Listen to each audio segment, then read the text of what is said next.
A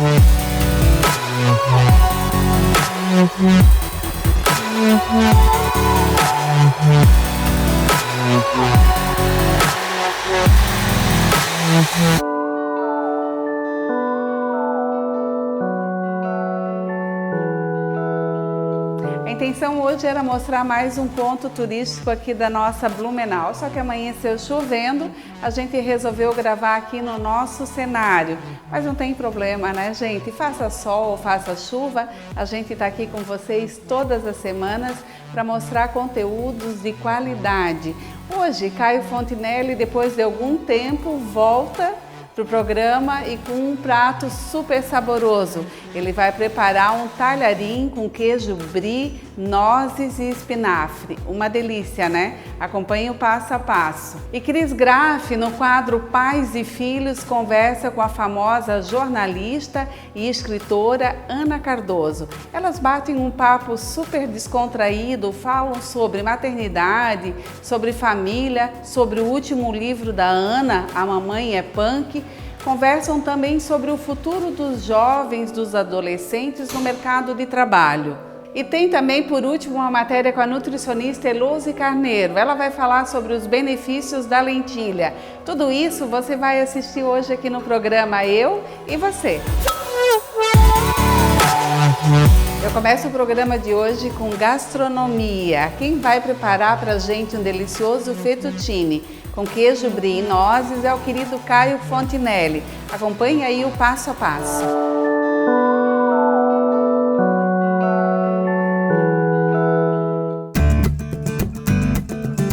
Oi pessoal, tudo bem?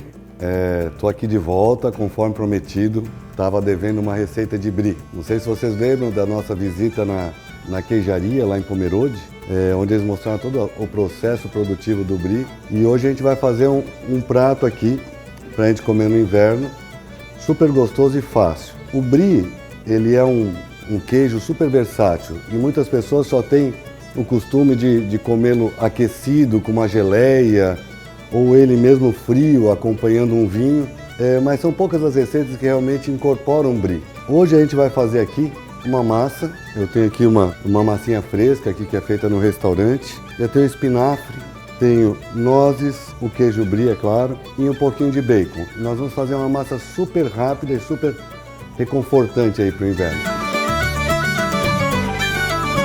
A receita é super simples, como eu falei.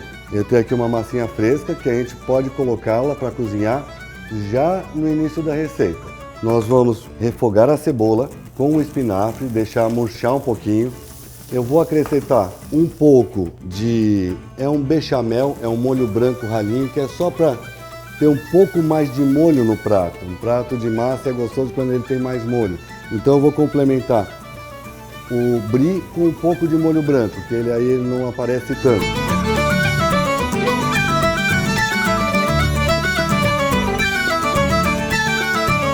Nós vamos acrescentar as nozes e eu vou deixar o bacon para uma finalização do prato.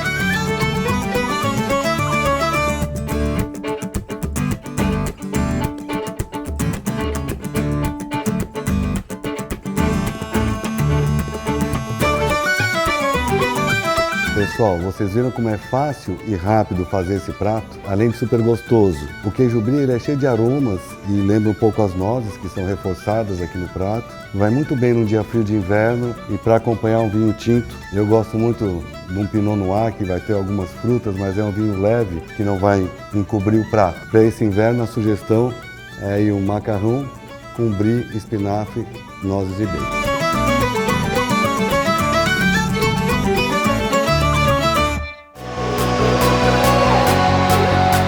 A escritora do livro A Mamãe é Punk, Ana Cardoso, esteve em Blumenau e concedeu uma matéria exclusiva para nossa querida Cris Graff no quadro Pais e Filhos.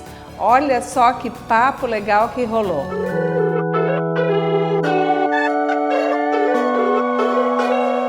E hoje eu estou aqui com uma mulher que eu admiro muito. Ela é jornalista, feminista, mãe da Anitta e da Aurora, autora do best-seller A Mamãe é Rock, e seu último livro fala sobre a adolescência, A Mamãe é Punk. Com vocês, Ana Cardoso. Oi, pessoal. Ana, obrigada por ter aceito o convite. É um prazer estar aqui com você. É sempre muito bom vir para Blumenau, né? A gente acaba vindo bastante. E acho que nosso encontro tava para acontecer mesmo, faz tempo, né? Faz tempo, né? Ana, eu queria ouvir de você. Quem é a Ana Cardoso? Bom, eu sou uma mulher de 41 anos. Eu moro em Curitiba, né? Eu tô morando de novo, eu nasci lá. Sempre tive vontade de sair, de fazer coisas diferentes. Eu nunca imaginei para mim aquela vida assim muito tradicional, né? De acabar a faculdade, arrumar um emprego, ficar a vida toda naquele emprego, casar, ter filhos e tal. Eu sempre quis conhecer o mundo e sair e ver, entender relações diferentes de pessoas e lugares e tal. Morei um tempo em Floripa, aí casei. Acabei indo para Porto Alegre e eu imaginava que eu fosse descer cada vez mais, que eu fosse descer para Buenos Aires e acabar no Ushuaia. Mas não, a gente fez um movimento contrário, acabamos voltando hoje morar perto da família. Eu tenho 2 filhas, a Aurora está com 7 anos, a Anitta está com 14. E há 2 anos eu tô morando em Curitiba e é muito bom morar perto da família, é muito mais fácil, né? Eu sou escritora, eu sou colunista da revista Pais e Filhos, eu escrevo no jornal Zero Hora, eu dou palestras, eu dou aulas, eu faço pesquisas, eu não produzo tanta coisa pra internet, porque eu acho que quando a gente produz pra internet, a gente tem que responder às pessoas. E eu não tenho esse tempo todo pra viver viajando, criar 2 filhas, escrever. Então eu não tô tão presente nas redes sociais. Procuro usar meu tempo livre para ler, para participar de cursos, reuniões, né, ter uma vida cultural assim mais inspiradora. Mas é uma correria, não é muito fácil eu não. Pois é, eu te acompanho já tem algum tempo e vejo essa correria e eu acho que muitas mães devem se perguntar como conciliar tudo isso com a maternidade. Eu acho que quando tu tem um emprego assim, que tu entra às 8 e sai às 6, né, ou sai às 5, ou entra às 9 e sai às 7, tu acaba sendo obrigada a criar uma rotina, né? Ter uma rotina bem direitinho. Então teus filhos vão acordar a tal hora, fazer tal coisa, final de semana tu organiza com antecedência. Quando tu tem um trabalho diferente, que tu trabalha em casa, tu também precisa ter uma rotina, de um horário só pra ti, e tu tem que organizar uma série de outras coisas, sempre numa variável de mais bagunça, mais caos e mais... As viagens surgem no meio da tua programação, então tu acaba tendo que ter uma flexibilidade pra tudo. Acho que não é para todo mundo. Acho que eu aprendi isso. Eu tenho essa habilidade socioemocional que eu adquiri por algum motivo no passado. Se tu não tá acostumado com isso, se tu acha assim, se tu ficar cansado só de eu me ouvir falar, por exemplo, não é para ti isso, porque realmente, né, dá trabalho, é super divertido estar cada dia numa cidade, conhecer várias pessoas, entrar em contato com esse mundo diferente, mas ao mesmo tempo tu tem que organizar a rotina, né? As crianças têm que ir para a escola, a família tem que estar saudável, todo mundo tem que conversar, a gente tem que ter uma vida privada rica, porque não importa o que as outras pessoas achem, né? As pessoas sempre vão idealizar a vida das pessoas que são assim um pouco públicas, elas sempre vão achar, não, mas as crianças deles são maravilhosas, aquele casal nunca briga. Cara, e não é assim, né? A vida real é a vida real para todo mundo. Então, assim, a gente tem que separar um tempo muito grande para cuidar da saúde da família privada, né? Aquilo que as pessoas não veem. E eu acho que também a participação do pai nisso tudo, delegar um pouco pro pai ajuda bastante, né? E eu vejo muitas mães com essa dificuldade ainda hoje em dia. Você teria alguma dica para essas mães? Eu vejo cada vez mais mães delegando, né? Por um lado, a gente vê um movimento de pais entendendo que tem que participar mais, que isso é importante para a saúde emocional deles, do casamento, né? Porque uma mulher sobrecarregada, tendo que cuidar de tudo, de todas as tarefas, de toda a parte da educação e da saúde emocional da família, né? Parece que a mãe é aquele ser que tem que entender os problemas de todo mundo e ficar tentando botar panos quentes e resolver. Ser essa conciliadora também gasta muita energia, né? Acho que quanto mais as mulheres conseguem delegar, mais os homens entendem todo o trabalho que é fazer a gestão de uma casa, de uma família, entender? Assim, quando tu coloca, por exemplo, o pai no grupo de WhatsApp da escola, ele entende que, quinta-feira tem que levar não sei o quê, mas a professora faltou, fulano tá doente, porque senão é todo um universo que fica só contigo. Verdade. E aí tu vai acumulando, né, a vida do teu filho, a vida do outro filho, a vida do marido. Assim, muito cedo na maternidade eu percebi que... Por que as mães vão dormir mais cansadas? Quando a gente vai dormir, a gente viveu o nosso dia, a gente fez o nosso trabalho, a gente comeu, se preocupou com o que a gente ia vestir, como a gente estava, todas as nossas relações. Mas a gente também sabe se o filho fez cocô, o que o filho comeu, se o filho ficou triste na escola. A gente acumula muitas vidas no nosso dia, por isso que a gente fica absolutamente exausta. E quando tu consegue dividir isso, Fica mais leve. né, com outras pessoas, né, com o pai, com outras pessoas da família, ou tu tem uma relação mais cooperativa e não de competir, de afeto com professora, com pessoas que eventualmente te ajudam em casa, né? Tem gente que tem ciúmes, parece que a mãe assim, o reino dela é aquela criança.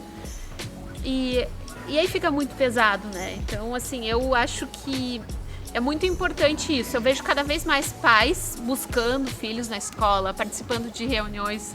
Nas minhas turmas sempre tem muito pai nos grupinhos de WhatsApp. E é um movimento natural, né? As mulheres trabalham, né? Tem muita mulher que... Eu tenho ouvido muito uma expressão ultimamente, que eu acho que é um sinal dos tempos, assim. Muitas mulheres são o arrimo da família, né? Não só um arrimo de sustentar mesmo, de pagar, né? Ou tudo, ou uma parte muito grande das contas, uma parte significativa. Mas assim, as mulheres sempre trazem muito para si esse lance de ser o arrimo, né? Se alguém tá com um problema, é a filha que tem que ajudar a mãe, é a filha que tem que se preocupar que o pai tá mal, que teve um... E a gente não pode puxar tudo isso. É muito difícil, né? É um fardo que quando não é compartilhado é um fardo. E quando é compartilhado as pessoas se entendem melhor. Tem uma coisa que você fala muito e eu acredito. Acho que para fazer os outros felizes, a gente tem que estar feliz, né? Sim. Eu sempre penso nisso também, né? Porque quando nasce uma criança, hoje a gente pode falar sobre isso. Muitas mulheres, sim, por questões hormonais e questões sociais e diversas questões, têm ou depressão pós-parto, ou só o que a gente chama de baby blues, que é só assim, é uma tristeza, é um vazio. De repente, um dia tu é grávida, todas as atenções são pra ti. No outro dia nasce uma criança que tu depende 100% de ti e tu tá mal, tu tá fragilizada fisicamente, tu tá no pior momento da tua autoestima, com o teu corpo, com tudo, com o teu trabalho. É super difícil, né? Pra mulher. Muito. E aí, e se isso não for acolhido, se isso não for compreendido, isso evolui para uma mãe infeliz na primeira infância da criança. E aí tu pensa assim, como que tu vai ser uma mãe que vai dar a melhor educação, que vai ser amorosa, que vai conseguir transmitir os melhores ensinamentos para o filho, se tu não está bem, né? Tu tem que estar bem, porque as crianças, elas não aprendem por assim. Se eu falo para uma criança, seja feliz, você pode fazer o que você quiser, mas aí a criança olha para mim e me vê infeliz, dizendo não para várias coisas por medo ou por achar que aquilo não é para mim, que É o que a gente diz, é o que a gente faz. exatamente. É o que a gente vive, né? Claro que a gente não consegue ser a pessoa ideal que só faz as coisas certas, que inspira maravilhosamente os filhos, né? Nós somos falíveis. Agora, tu ter um discurso bonito e na prática tu tá mal, a criança não compra, né? As crianças, elas são muito verdadeiras e sensíveis, elas percebem as coisas. Vamos falar um pouquinho sobre esse livro. Gente, eu trabalho com adolescentes, eu acho que eu fui uma das primeiras a comprar. Acho ele incrível. A Mamãe é Punk. Ele traz desde bases científicas de funcionamento cerebral, comportamento, até planilhas de tarefas e dicas práticas. Né, Ana? Eu queria entender como que ele surgiu. Bom, eu tinha escrito A Mamãe é Rock, né? Que é um livro com crônicas que fala, assim, da maternidade, eu acho que da forma mais leve possível, né? Verdadeira, mais leve, engraçada, sempre com essa minha preocupação de tirar a culpa da mãe de tudo que acontece. Assim, eu já sou mãe há 14 anos e durante esse tempo eu percebi muitas mulheres que se sentem culpadas por absolutamente tudo. Parece que nasce uma mãe, nasce a culpa junto, né? Eu lembro uma vez eu estava conversando com uma colega de yoga e ela falou assim: ai, Ana, a minha filha mama de noite e daí teve cárie.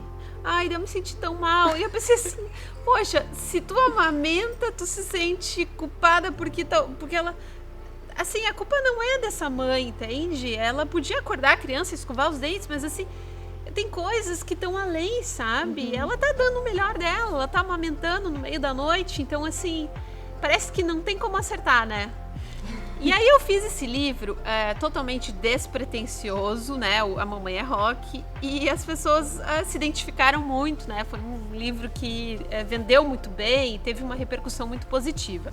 O tempo foi passando e eu comecei a escrever crônicas um pouco mais adultas, porque a Anitta estava ali com seus 10 anos, as crianças já mudam completamente de comportamento, né? Já começam a ficar mal-humorados, começam a se fechar no quarto, o quarto começa a ficar super bagunçado. E aí, às vezes tá super feliz, às vezes tá super triste, tu começa a não saber mais o que fazer, né? E eu comecei a refletir sobre isso, conversar com outras mães, coloquei a Anitta numa terapia também, uma época que eu achei que ela não tava assim muito bem, e aí conversei bastante com a terapeuta dela, e recebi uma proposta do meu editor para fazer um livro sobre a adolescência. Eu falei, calma, é cedo, a Anitta recém tinha feito 12 anos. Mas eu pensei, vou pesquisar, vou conversar com as minhas leitoras, vou fazer essa pesquisa. E nesta época, eu estava trabalhando numa startup chamada Canal Bloom.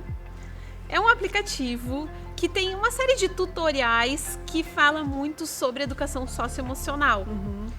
E eu estava com assim, acesso a muito conteúdo científico do funcionamento do cérebro, de como que a gente adquire autonomia, qual o impacto disso. Mas assim, era mais voltado à primeira infância, 0 a 6 anos. Só que é muito louco, porque quando tu começa a estudar e tu trabalha com isso, tu começa a estudar ali, primeira infância, tal, daí a gente já começa a viajar até, mas antes disso, quando a criança tá na barriga, já tem um impacto. Daquilo. Só que, à medida que tu começa a compreender essas coisas, tu começa até a ver que isso é aplicável para adultos. Que até com adultos tu pode aplicar aquelas técnicas e fazer com que os adultos entendam melhor algumas questões e se entendam melhor, né? Então eu percebi que eu podia sim usar toda essa parte da neurociência que eu estava estudando, toda essa leitura, né, e todas essas informações que eu tinha acesso no Canal Bloom, que eu podia tentar fazer uma conversa entre esse conteúdo mais científico com a minha vivência, com a minha filha e com histórias próximas, né, de outras mães que me contavam.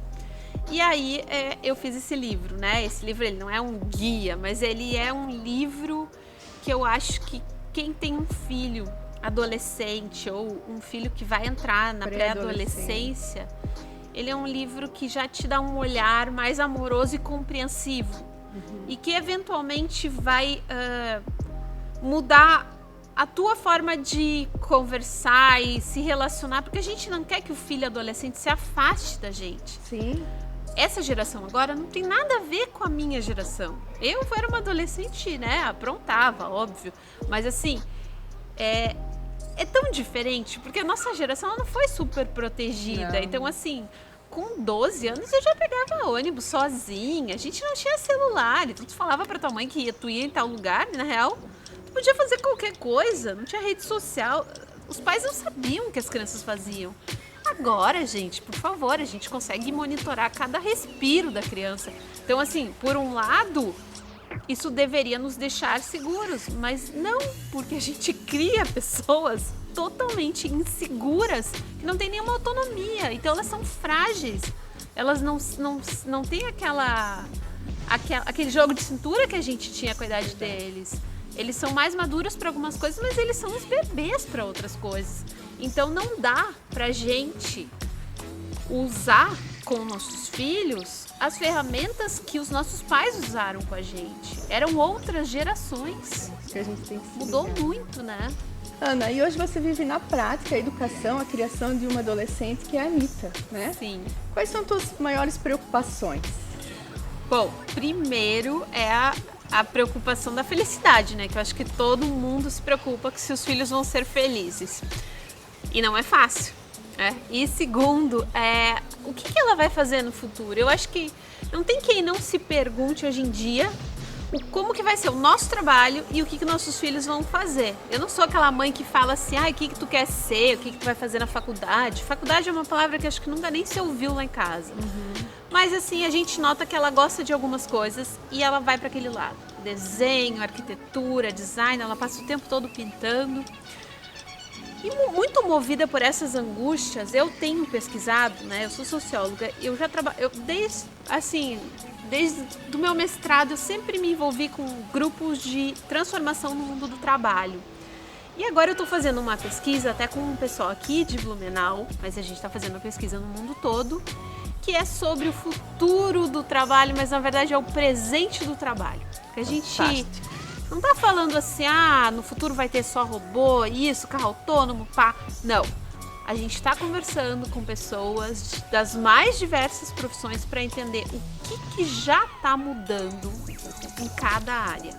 Seja por causa de inteligência artificial, seja por causa de movimentos econômicos de algumas profissões, né? Alguns setores sofrerem uma crise enquanto outros setores crescem.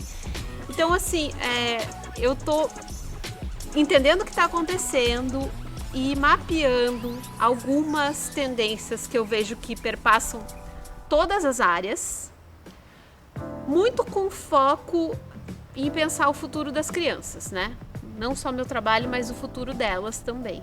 E aí a gente já está apresentando essa pesquisa em várias cidades. Vai virar uma palestra. É uma palestra. É uma palestra que eu acho que é interessante para todo mundo, porque a gente fala desde o que está acontecendo na medicina, o que está acontecendo na arquitetura, o que está acontecendo na educação, no turismo, e tem questões assim, por exemplo, quando que a gente ia imaginar que um médico teria que ter redes sociais e postar que foi em congresso tal e escrever textos na internet, né? Antigamente, alguns setores de saúde, por exemplo, simplesmente não anunciavam em publicidade. Se tu viu uma publicidade de uma clínica, tu pensava, tá mal das pernas, tem que anunciar. E houve uma mudança nesse paradigma. Hoje em dia, todo profissional tem que ter o seu eu digital e mostrar, né, qual é o seu discurso, qual é a sua relevância e uma série de outras questões que a gente percebe, né? Sim, eu tô dando um exemplo estão só. aí e a gente como mãe, como profissional, a gente tem que estar ligado, inserido também nisso tudo, né? Sim, e não dá para voltar no tempo, né? Eu acho que assim, quem está mais atento para entender que mudanças são essas, consegue ter a flexibilidade necessária para ou mudar de trabalho, adequar o seu trabalho, direcionar o seu trabalho para ter sempre trabalho e realização do que está fazendo. Para encerrar, vamos falar com a Ana, mãe. Ana, se hoje você pudesse deixar uma mensagem para as meninas guardarem para o futuro, para esse futuro, que mensagem você deixaria? Não leve as coisas, a vida tão a sério. Quando uma coisa dá errado, nada é em definitivo, né? Eu acho que a maternidade que me ensinou isso. Tem dias que são muito difíceis, né? Às vezes, por exemplo, se tu tem um filho, a primeira semana é um ano. Parece que não vai passar nunca, é difícil, tu não sabe como lidar. E eu acho que isso na vida, a gente tem esses momentos inúmeras vezes. Então, assim, toda vez que tu te deparar, né, Anitta, Aurora, toda vez que vocês se depararem com uma situação que parece muito difícil, que vocês não sabem como sair dela, acredite, tipo, a vida é muito orgânica. Um dia depois do outro, as coisas vão se transformando. Nem tudo depende da gente. Muitas coisas dependem de diversas outras pessoas e não interessa o quão esforçado, o quão bem intencionado a gente seja, às vezes não dá certo. E não é o fim do mundo. Adorei. Que bom. Obrigada, Ana. Obrigada por ter me recebido, por o carinho e a atenção que você sempre me deu todas as vezes que a gente conversou. Imagina. Eu desejo muitas felicidades, muita paz, muito sucesso para ti e para tua família linda. Ai, obrigada. Para ti Obrigada. também.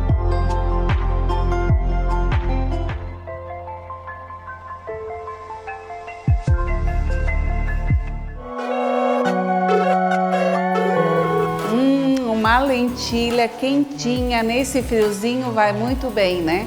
Se você já gosta, ainda não sabe quais são os nutrientes, nossa, tem muita coisa bacana que ela proporciona aí para o nosso organismo. Vamos saber agora com a nutricionista Elose Carneiro.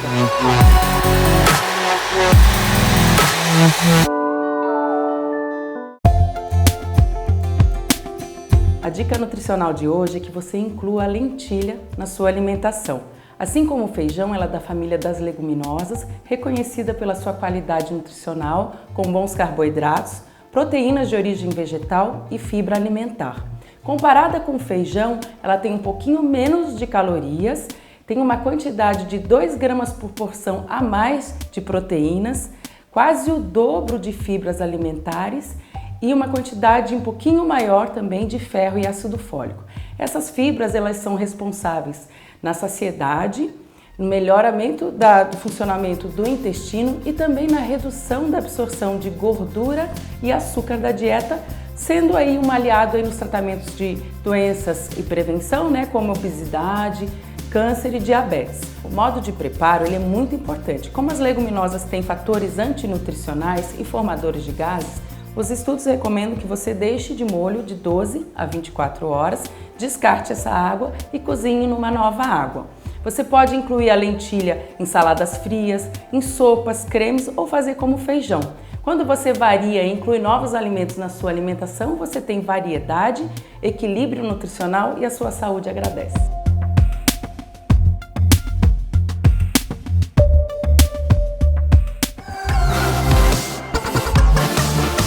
Lindo o nosso programa de hoje, né, gente? Se semana que vem o tempo ajudar, a gente vai voltar com mais cartões postais aqui de Blumenau. Se não, a gente continua no nosso cenário. Eu encerro o programa de hoje lembrando, assista onde e quando você quiser o programa, seja pela TV Galega de Blumenau ou pelas redes sociais. Se inscreva no nosso canal no YouTube, programa Eu e Você com Eli Passot. Eu volto semana que vem. Um beijo bem grande. Tchau, tchau.